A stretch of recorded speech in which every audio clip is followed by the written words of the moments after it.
everyone, welcome to my channel. My name is Kyra and I am here today to do my July predictions with you all.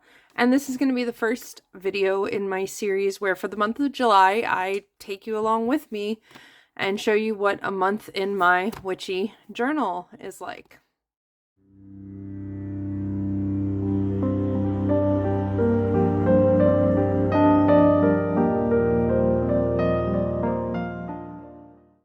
The idea here is, in my last journaling video, which I'll link up above in the cards, I asked if you all would be interested in me trying again at doing a month in my witchy journals.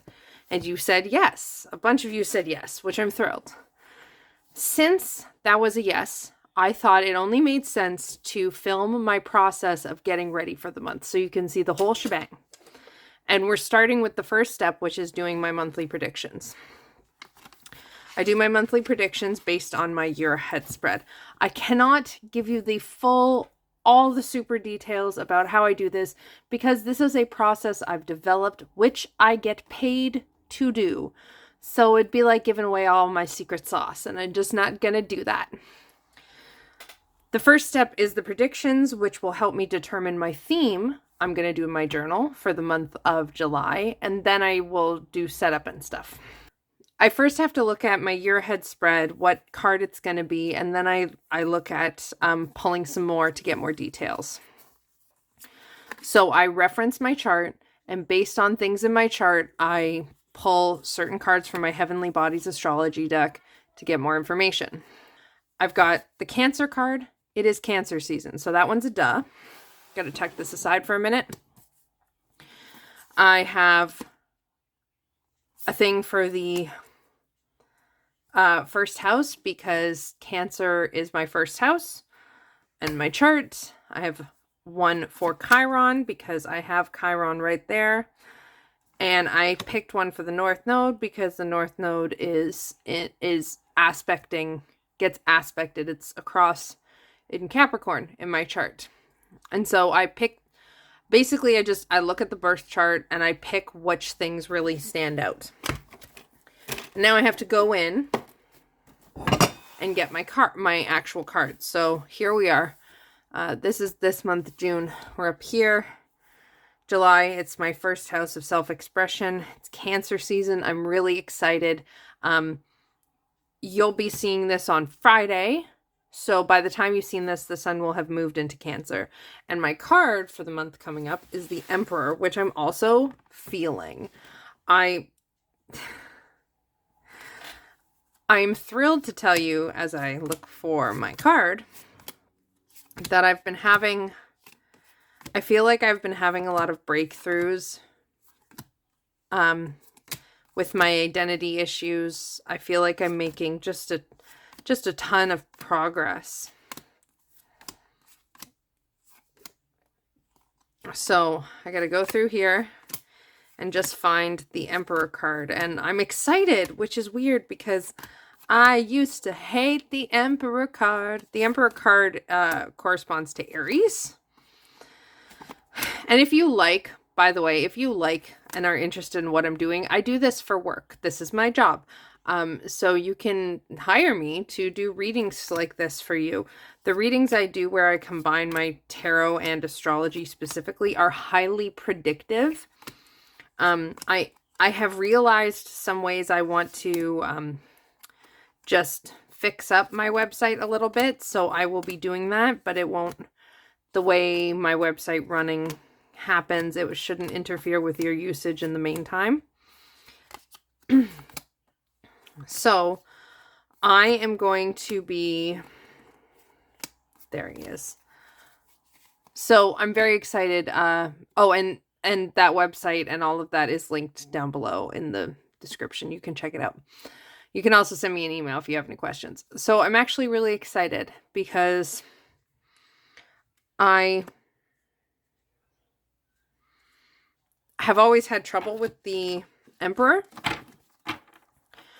The Emperor rules Aries, and I've had trouble with my Aries. So now that I've got my Emperor, I just need to shuffle and pull cards for the rest. So I'm going to speed this part up for you and we'll get my cards.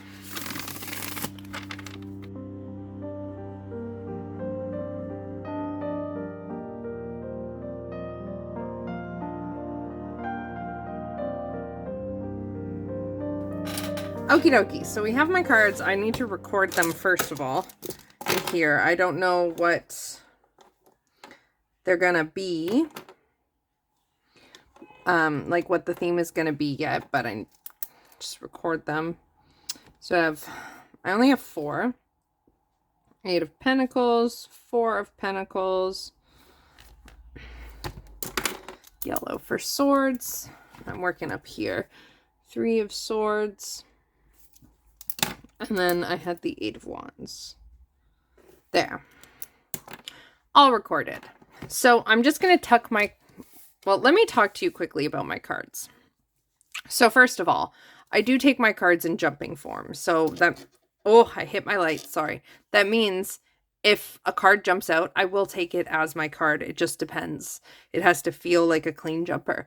I do sometimes take 2 jumpers if they come out together, or 3 for specific reasons. The 2 is because my moon is in Libra, and Libra is always about duality and balancing. It's balancing 2 things. So someone taught me that if you have prominent Libra, you can accept double jumpers. I liked it. It resonated, so I used that. I also will sometimes accept 3, but that's related to a very, very specific thing in my life, which I'll talk about at some point in the future, maybe. That's related to my devotional work, and just 3s are highly significant for me. So if 3 come out nicely together, oh, excuse me, I will still take that. I wanted to talk about, because this will also help me think. So I've got the Emperor for my main card. That tells me I'm learning major things this month. I like the fact that the cards underneath are not as intense, because I think this is going to be kind of hard. So I really like that it's not a bunch of majors underneath. That would be really, really devastating. Another layer I look at is, have I pulled any of these cards previously? And that's where we check my journal. I don't have any of them for the months. Queen of Cups is next, Empress, 5 of Swords, Temperance, the Chariot. None of these have been my main cards for the months of the year. Have I pulled any of them before, though? 8 of Pentacles, 4 of Pentacles, 3 of Swords, and 8 of Wands. I know I've pulled these cards in other significant ways, but apparently not during my predictions, which feels really nice.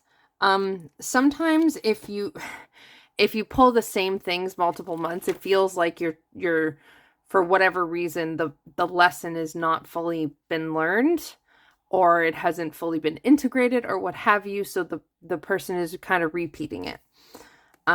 I'm glad to say that I'm not seeming to be repeating anything this year, which is nice, because I feel like in previous years I repeated a lot.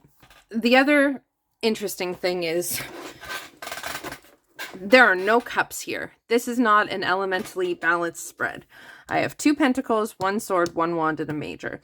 Yes, I do have almost full representation, but I'm missing the water.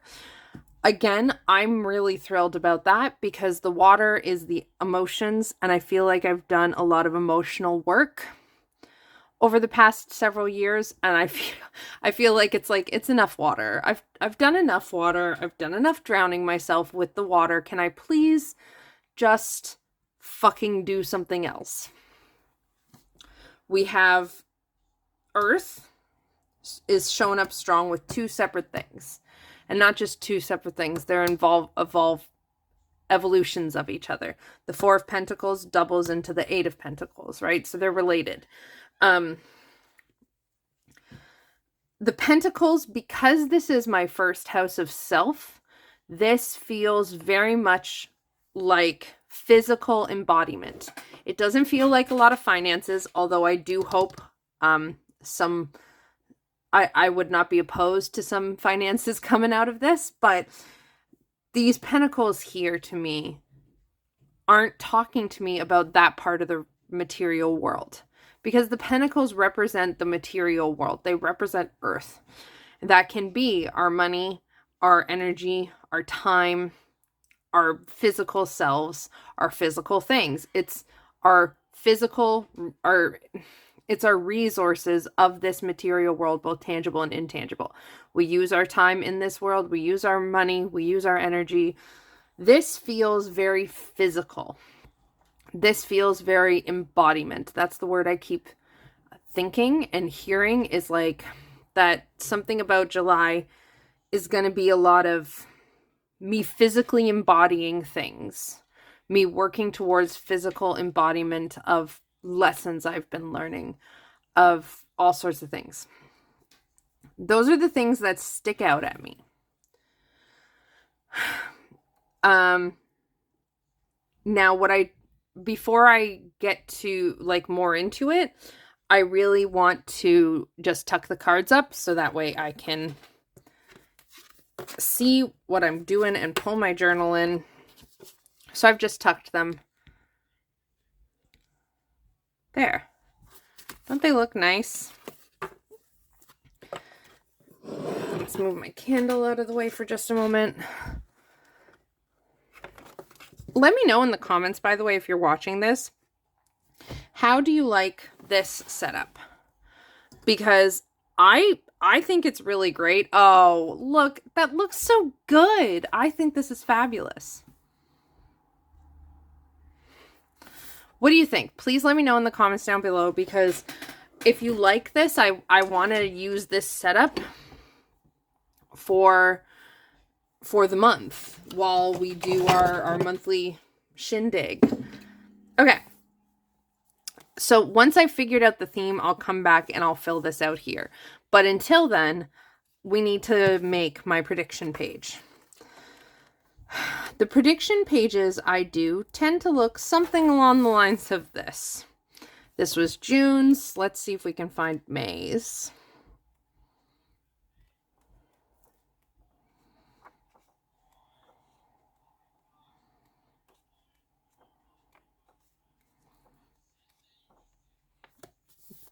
May's. Okay, so I've been doing one page for a while, so I think I can stick to one page. So, where'd I put my pen? This is my daily, by the way.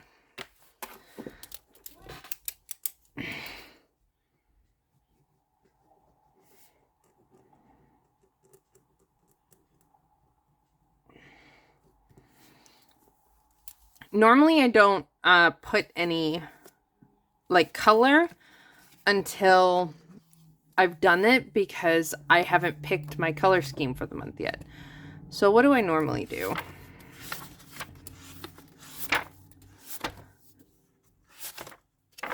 There we go. All right. So let's see.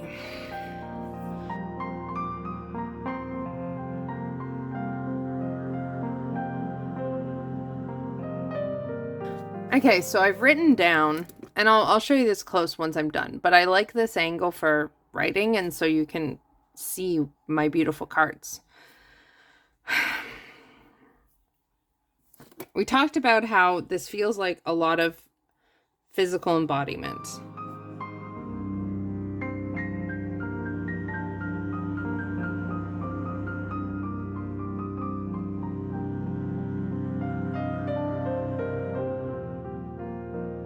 I'm just sitting here now wondering if I really figured out my theme that fucking easily.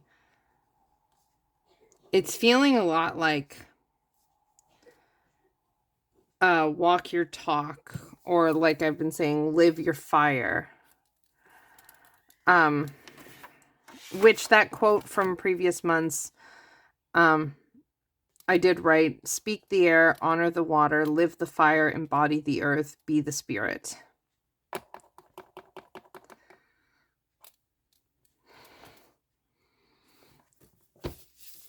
And this is just feeling like I'm looking at my cards here with the pentacles. And this emperor,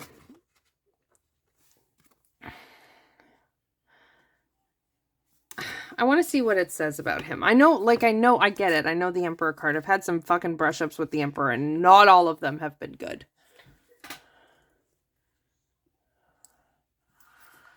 But The Emperor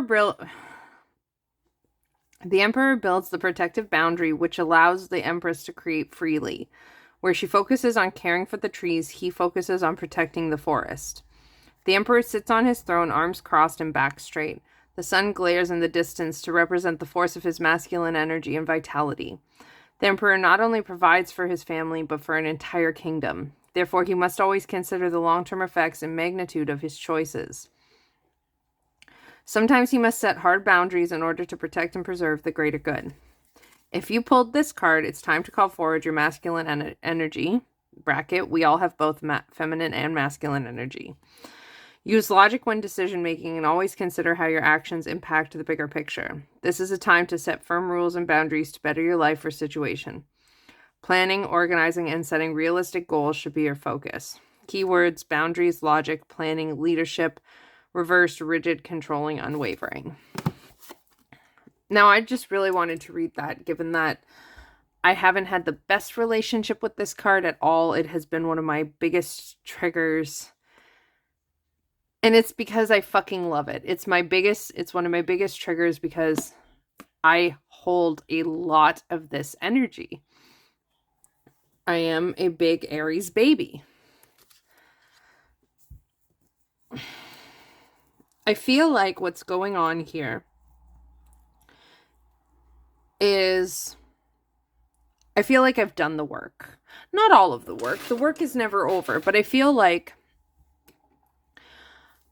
in previous months, if you look at the thing, my themes have been shine your light, slow and steady grow your pentacles, reframing the self, swords into wands, honor the water, live the fire.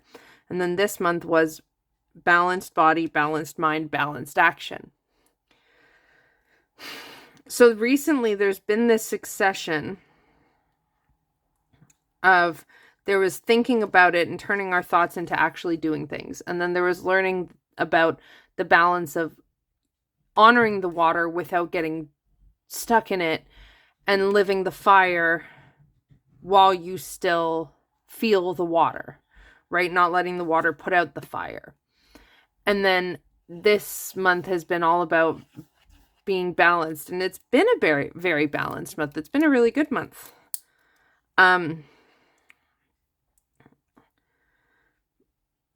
Balanced body, balanced mind, balanced action. So I'm just wondering if this month is about, now that I've done the balancing, it's time to just fucking burn.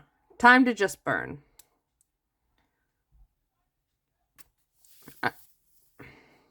I like your walk, your talk. And the thing is, the other part is, it's like, this emperor, he's not throwing a shit fit in order to be able, I've known some I've had a lot of really bad traumatic experiences with unbalanced emperor energy. And I think I've very villainized that part of myself because I've been so traumatized by this kind of energy. But this emperor, he's just calmly sitting there holding his space. He's just firmly holding his boundary. And that's actually something I did recently.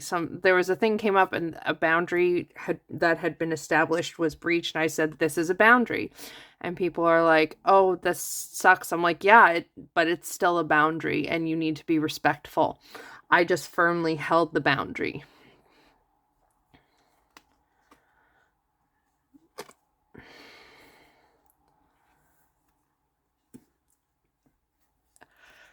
I feel like within these cards in front of me, there's an energy of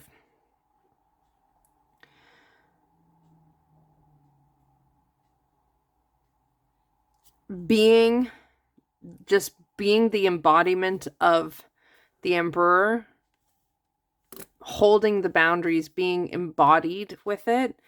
And by being embodied with it, I'm putting that aside for a second. By being embodied with it, I feel like I'll actually be recharging my inner spark. That's what this feels like, this Eight of Wands. I love this. This was one of my favorite pictures before I bought this deck. This was one of the things that I kept seeing, and I was like, this is a phenomenal picture. I'm so incredibly drawn to the Eight of Wands energy. And so I feel like this picture always feels like remembering that you can charge your wands, you can charge your fire from your heart space. I love that I pulled this card this month. I'm so fucking excited. So I feel like, and this, I'll talk to you about this in a minute. I feel like this is the main core energy going on here. And that card I tucked aside just happens to be something that's tangentially happening at the same time. That's what I feel. And I feel like the here is, I'm having trouble with the words. The Emperor is just firmly being his fiery self.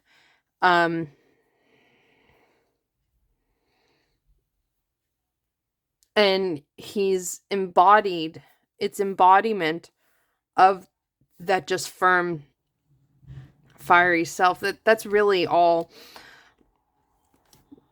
What I'm getting from these two cards is really, it really just feels like the word embodiment. Like, yeah, this guy's working hard. And the Four of Pentacles is very much holding tight to the resources. It's hard to explain. It's like the actual pentacles itself, or the actual, like, it's like the message here doesn't seem about these specific cards. It seems about the earth as a whole.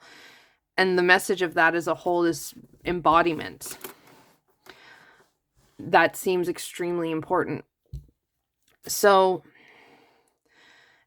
and then through embodying, I'll be doing this. I'll be recharging the heart. I just can't figure out the words.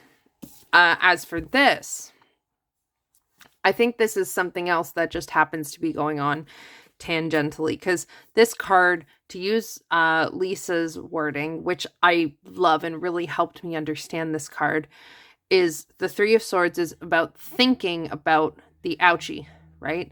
Like, the wound is there. We're thinking about the wound. So this could be reframing work. This could be just understanding and learning how we think about our wounds. So give this, there's several synchronicities in my cards. I got 2 cards for here, for the North Node. And it just so happens that this card is the decan that my moon sign is in, which is some very advanced astrology. So this is connected to my moon sign, and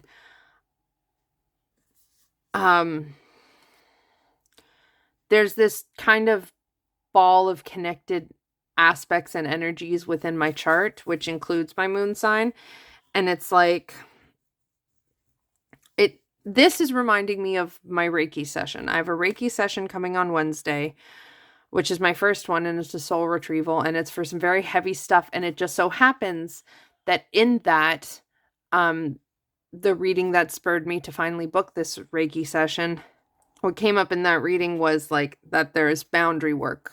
There's boundary shadow work about ways I've had my boundaries just completely violated, that I need to address. And so I feel like this card and the fact that it's a 3 just kind of means a lot to me, because as I mentioned, 3s are very significant. I feel like this card is just a nod to other work that's going to be going on at the same time as the rest of this. Now, as for my theme, I have walk your talk, live your fire. I'm trying to think of words like be the fire. That doesn't feel quite right. That feels more active. This is about, it's more smoldery. But this creativity here on the end.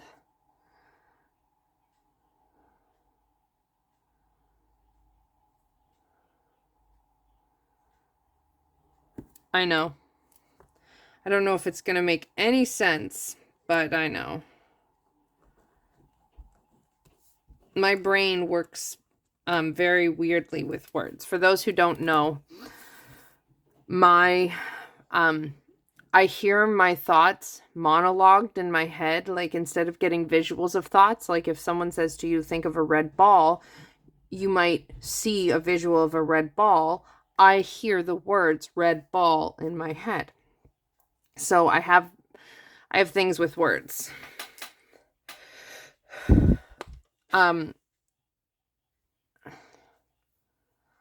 This for and so I get the feeling when I've got it right. And it looks like, for whatever reason, like I've said, the main point of this month coming up is going to be embodying the work I've been doing. And this is boundary work, living my embodied boundaries, living so that way I can get my creative spark back. And so I ended up with embodied sparks. I have no clue how well that's going to translate, but that's what I've ended up with. The last thing I'm going to do with this video is just count out pages to see where we're going to, so I can figure out roughly where to put my new months. So we have 19, 20. I'm doing a new weekly here. 21, 22, 23, 24, 25, 26. So that should take me to the end of next week. So I have a page for a week. I have 27, 28, 29, 30. Okay, do I have any? I've counted out my days and my weeks, and it brings me to 147. Do I have any things coming up? Well, there's Litha. I'm going to be doing a reading for Litha, so that I need to have space for that. And I have another moon return. Okay, so like I thought, I'm just going to start my monthly on, so Litha, moon return. Yeah. The final verdict is that this will take me to roughly page 150, 151. For now, we are all done. The next step of this process will be me actually starting my planning and doing goal setting, and I'll be filming it in chunks. So, I mean, in reality, I'm going to keep filming now, but I'm going to stop this portion here. So, this, so I hope you enjoyed this video. Let me know in the comments down below, please, how is this angle? Is this good? Please let me know. I will make sure when I have more actual visual stuff to show you that at the end I tilt the screen back down and show the visual stuff from a better angle. But please let me know how the angle is, and don't forget to give this video a thumbs up to let me know if you liked it. Subscribe if you haven't already. Hit that bell notification, because I'm going to be doing journaling videos all month long. I am not planning to stop my original content. I haven't fully decided if I am going to put up videos every day or every few days. I truly haven't decided. A part of me thinks every day, but that's probably what I'm going to aim for, but we'll see how it goes. But stay tuned, because I'm going to be doing a month in my journals, and this is the first part of it that's kicking it off. And yeah, I'm excited. I'm excited for this month coming for July. It's my wife's birthday is at the end of July, and I'm excited. I'm so excited. And the identity stuff that's going on for me right now is scary and really amazing, and I'm just very excited. So thank you for joining me for this video. Like, subscribe, all that stuff, and check out the description box where you can find my website to check out my services. I'm an astrologer and a tarot reader. You can check all those out. I also offer journaling consultations. So if you would like me to try and help you find a journaling system or build your journal so it works for you instead of you working for your journal, then you can check that out. And I will see you again soon. Lots of love. Bye.